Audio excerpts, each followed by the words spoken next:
Welcome back to another episode of the Leadership Press podcast, where we as leaders, we press in. We believe that pressure is a privilege because it's in the pressing that oil is produced and purpose is revealed.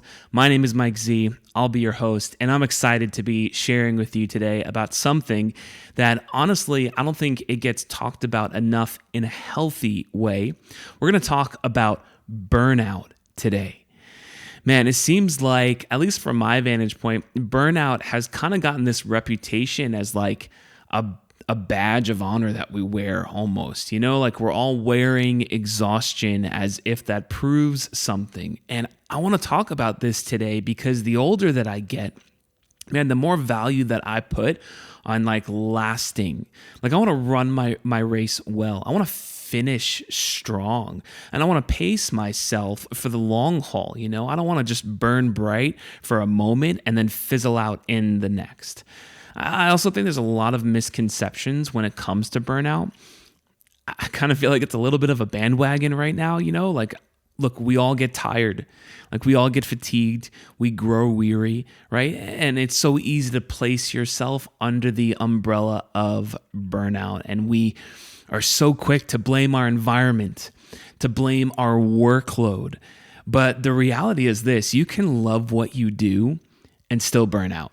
You can be called and still crash. You can be making a difference. You can be having an impact, and you can be slowly falling apart on the inside. So today, I want to give you one idea that I think if you really grasp this, it's not just going to change how you lead, it's going to change how you live, and it's going to impact how long you last. Come on, let's dive in.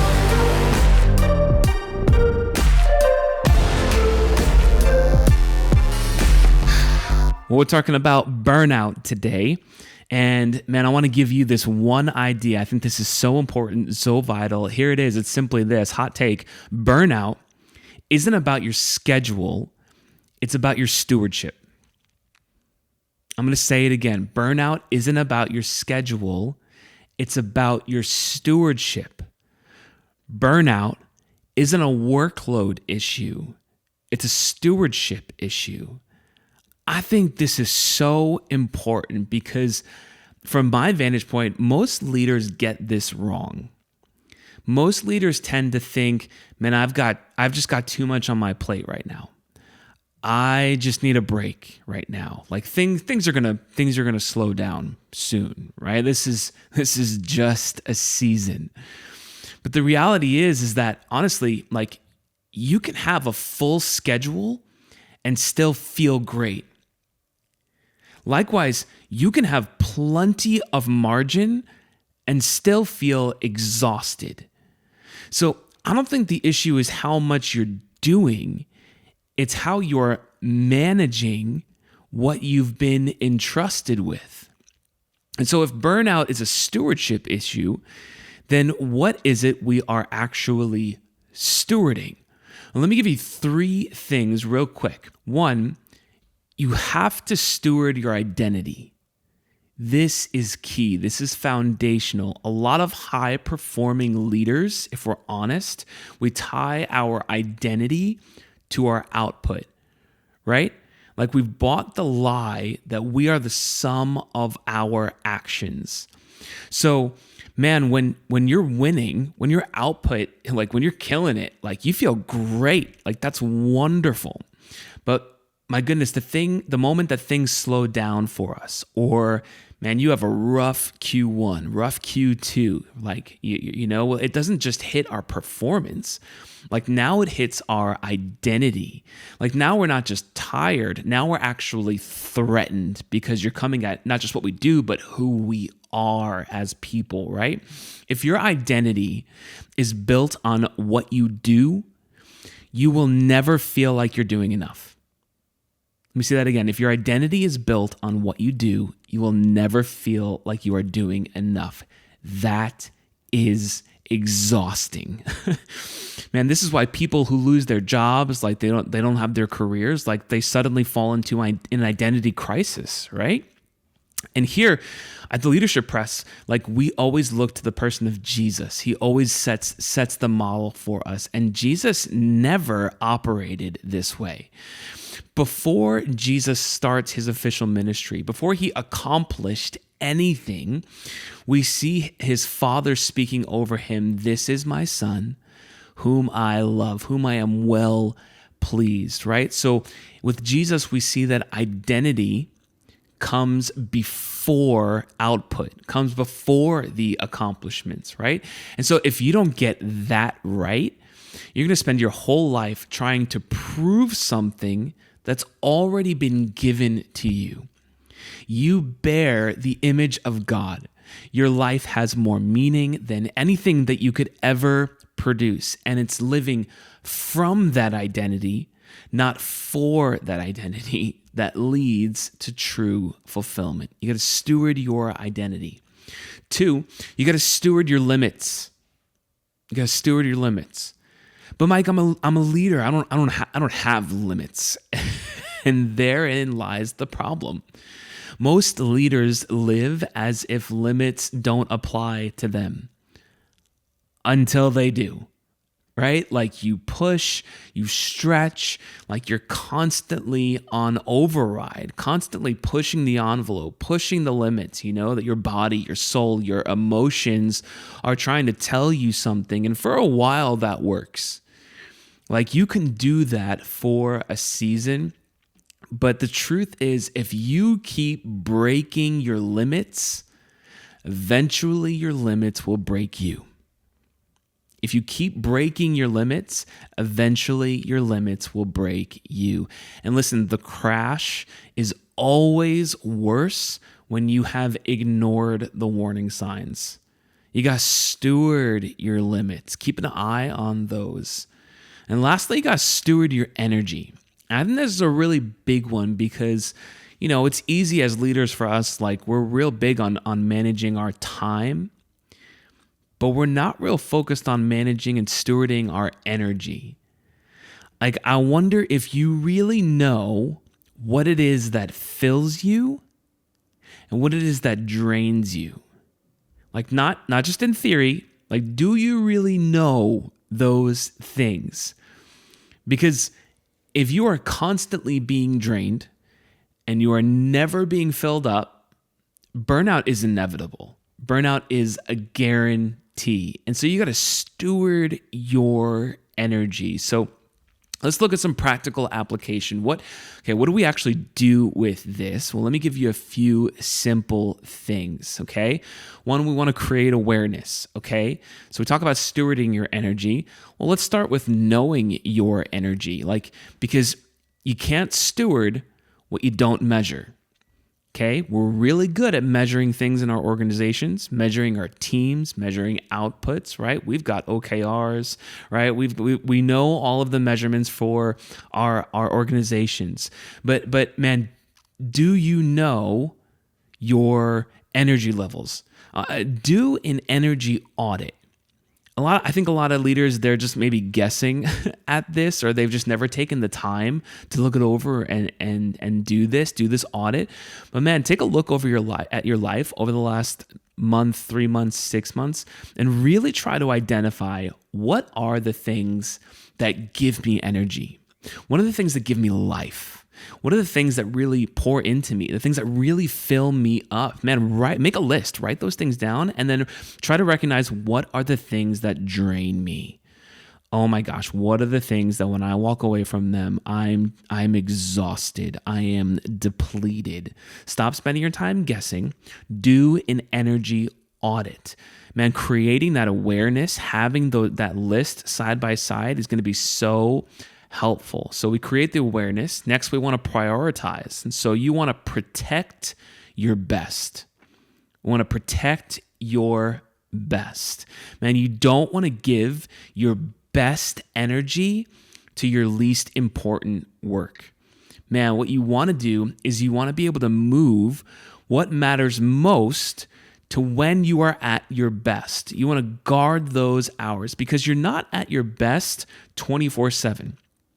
Carey Nieuwhof has a wonderful book on this called At Your Best. It's a game changer. And he just talks about how, we're all wired differently. Maybe you're a morning, afternoon, night owl. I don't know when that might be for you. But again, taking an audit, recognizing those things and guarding those hours for your most optimal, most important work. A lot of times we're being more reactive than proactive. And so for me, I've recognized that some of my best work comes in the morning. And those are some of my best thinking hours. So I'm trying to guard that time on certain days a lot more because I know, this time is so valuable and I want to put my most important work within these hours. And I want to make sure that I'm giving my best work to these things and I'm not just being reactive and just kind of filling that time with whatever. And so I want to be mindful of our energy and guard those hours. Next, so we've created awareness. We want to prioritize. We want to create sustainability. Okay?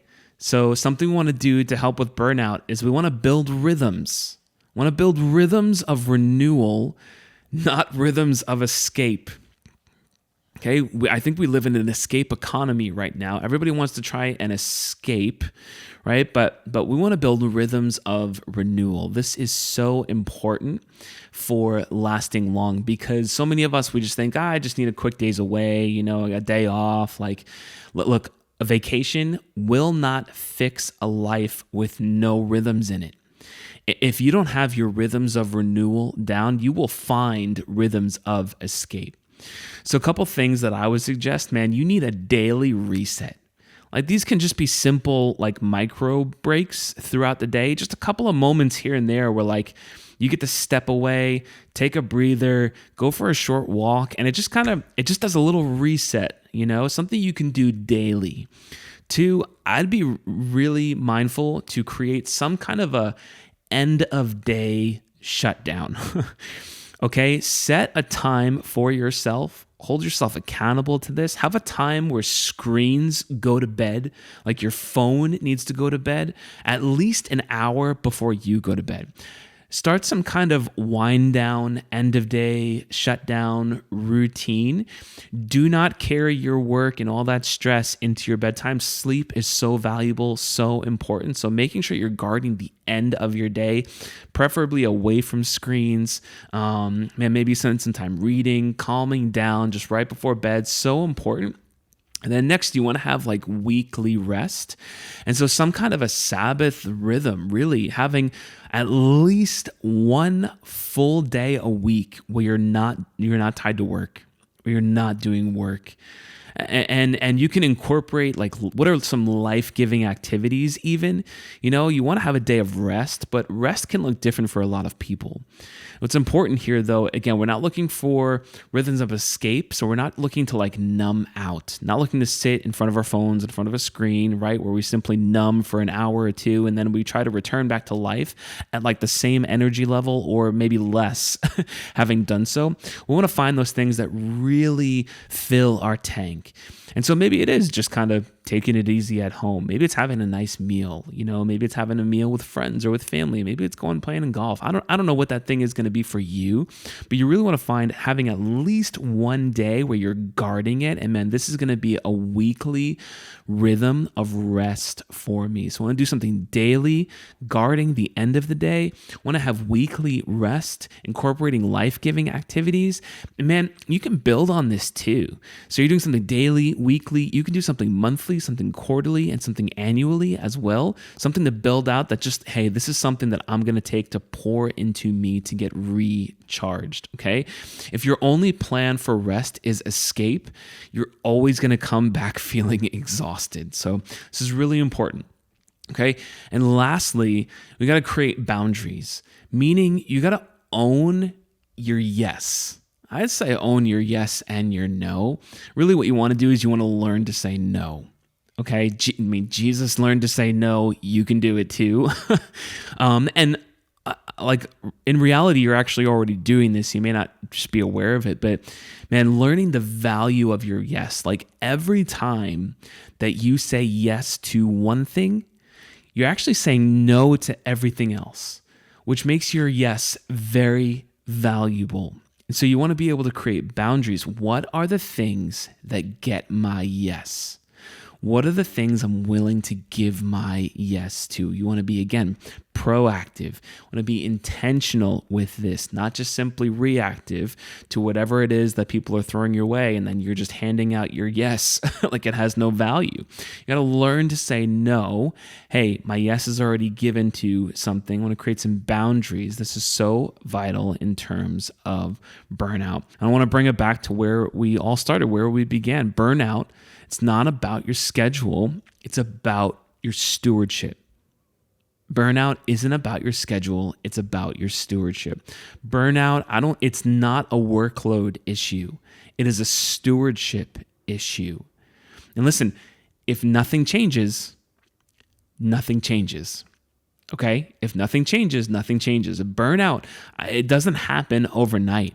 It happens when we are ignoring the warning signs in our lives, and it is my responsibility to steward what I have been given, to steward the things that I have been entrusted with. Okay, so this is my responsibility, and I believe that if you will steward what you've been given well, and if you steward your identity, your limits, your energy, and you don't just avoid burnout, you set yourself up for the long haul. You set yourself up to last. And that's what I want to see for every leader here. Thanks again for checking out this month's episode of the Leadership Press podcast. Man, if this has been helpful to you, would love for you to share this with somebody. We are everywhere that you can find podcasts. You can follow us on social media as well, on Instagram at Leadership Press. And just thanks again for joining us today. Keep pressing in. Keep going. It's in the pressing that the oil is produced, that the purpose is revealed. Wishing you all the best. Avoiding burnout. We're only getting better. Keep pressing in. And we'll see you next month on the Leadership Press podcast. Take care.